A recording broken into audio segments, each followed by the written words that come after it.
Whilst Leeds United might be getting on fairly well in the world of football at the minute, there are always going to be a few little concerns that are hovering around. A lot of the news at the moment has sort of floated around the discussion of Sebastian Bornau potentially not being satisfied with where he is. I believe, Belgian outlet spoke on him, saying sort of like, well, he can't exactly be happy there, and that's the sort of thing that an agent might release to a media outlet. But with all of that in mind, we're not just going to be talking about Bornau here, because Leeds United in general could see several players leave the club in January for a few reasons, mainly squad building, also financial, but I'll get into that in a little bit of time. Before I do so, I'm just going to warn you that there is a cat in the room, and there she is. I just thought she might do a bit of chaos. I thought I'd let you know. Anyway, we're going to be talking about two young players that might potentially be released or loaned. We're going to be talking about three senior ones that could find permanent moves elsewhere in the winter window rather than the coming summer. In terms of youth, we're potentially looking at Sam Chambers. Sam Chambers is a very interesting one because he hovered around the first team a little bit last season, got a few minutes here and there, and is also training with the first team and not really playing with the under 21s. This is a little bit of a problem for him because you can't really develop whilst you're not playing any football at all. Sorry if the mic went a little bit funky there because the cat's beating it up with her face.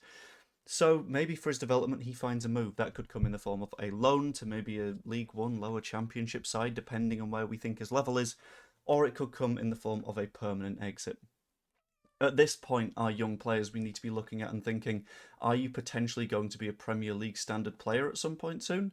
And if the answer is no, then you kind of need to start cashing in. There's a similar discussion potentially to be had around Reece Chadwick, who is a midfielder with a hell of a lot of potential, who hasn't really featured in the first team yet. However, he has been training with the side quite a lot, but again, you've kind of got the question of if he's not going to break through this season, you can't really see it happening next season. Is a loan to build on his potential ideal? Is a permanent move if there are bidders ideal? Because ultimately what Leeds United need to do at the minute is free up a little bit of that FFP room, open the door for an attacking player incoming.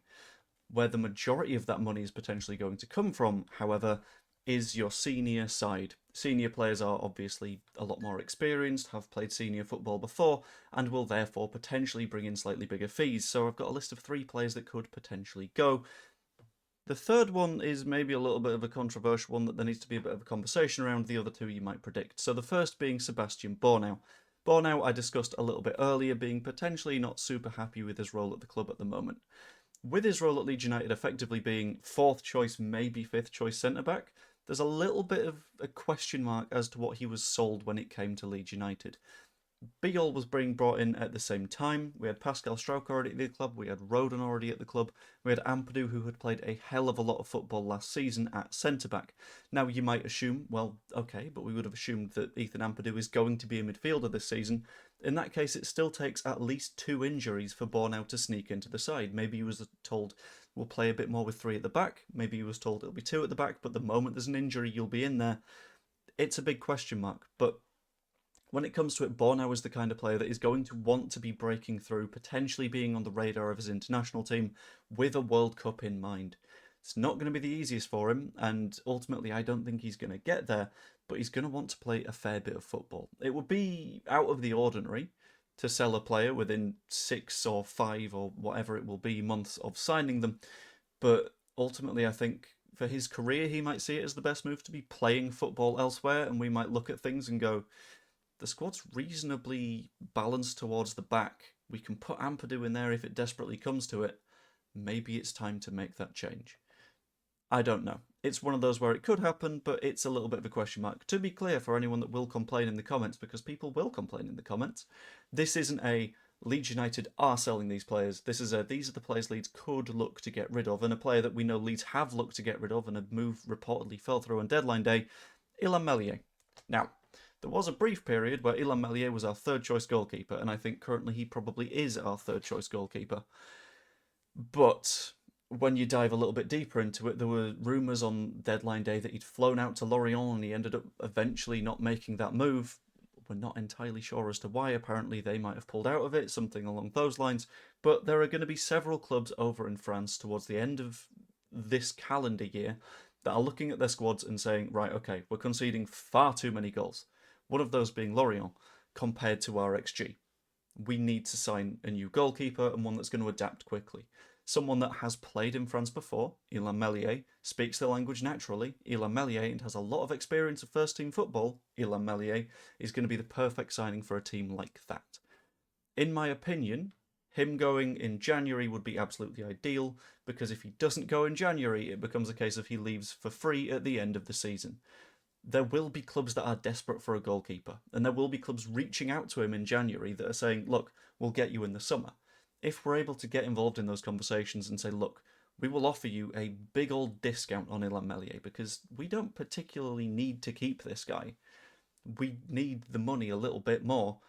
That's the one that makes sense. If we're able to persuade someone to get a fee paid for Illan Meslier, we absolutely do it every single day of the week, because if not, we're just leaving money on the table. Meslier has been a decent servant to the club and he's stuck around for a good while, but at the end of the day, he's not going to be in the future, so we need to put what resources we can toward that future, and that is, I think, going to be the priority. And then we get to the third senior player that I think is potentially worth looking at selling.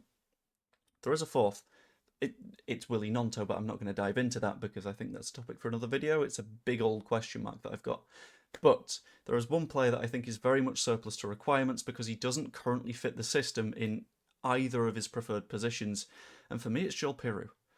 Joel Piroe was a fantastic striker for us in the Championship. Scored 19 goals in the league last season, was absolutely brilliant. The season before that was unlucky to not get more goals. And I'll be honest, has had a very big impact on the squad. But if you have a look at the way we play in the Premier League, with Calvert-Lewin doing his sort of hold-up stuff, Mecha also being more of a hold-up player, and us primarily slowly building our way up the pitch, you'd argue that Piroe's better position right now is as a 10. But as a 10, he doesn't have that creative vision. He doesn't have that same eye that a pure number 10, when you think of a pure number 10 as a Leeds fan, you probably go Pablo Hernandez. But that's not the way that Joel Piroe plays. Ultimately, whilst Piroe is a very decent footballer, I don't think he fits the system at the moment. I don't think he fits the roles that we necessarily need someone to have. So at best, he's someone that comes off the bench and isn't someone that really transforms the system for us in the way that a number 10 would. We'd be able to sell Joel Piroe for the equivalent of what we'd be able to buy someone like an Edouard Spurtjan for. I'm using Spurtjan as an example because he's a number 10 that's repeatedly been brought up, but I think that 10 is potentially the most important position on the pitch for us to sign, because whilst we don't strictly play with one at the minute, having that option to play like that would be absolutely huge. Someone that can pass creatively against West Ham when we were under the cosh would be lovely, because they're able to play our way out of that danger. So whilst I don't necessarily want to sign Joel Piroe, if I'm looking at players that Leeds can get rid of, and I've listed 5 here, Piroe is probably the one that we get most back for financially.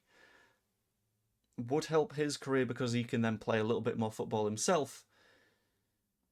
And I think it just makes a little bit of sense for everybody involved. And it's one that sucks, I know, but it's one that I think you kind of got to go for.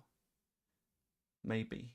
And there's going to be plenty of Championship clubs that have a bit of interest as well that need to build their way up the table. Leicester, perfect example, currently 10th, not exactly doing what they need to. So I think someone like Joel Piroe making a move makes a little bit of sense to me. More sense than I want it to, because I like the guy, but it just does.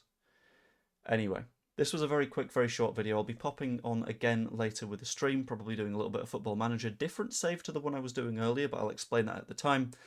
Hope you all enjoyed. Pop a like and a comment and subscribe and all that fun stuff on. That'd be absolutely spectacular.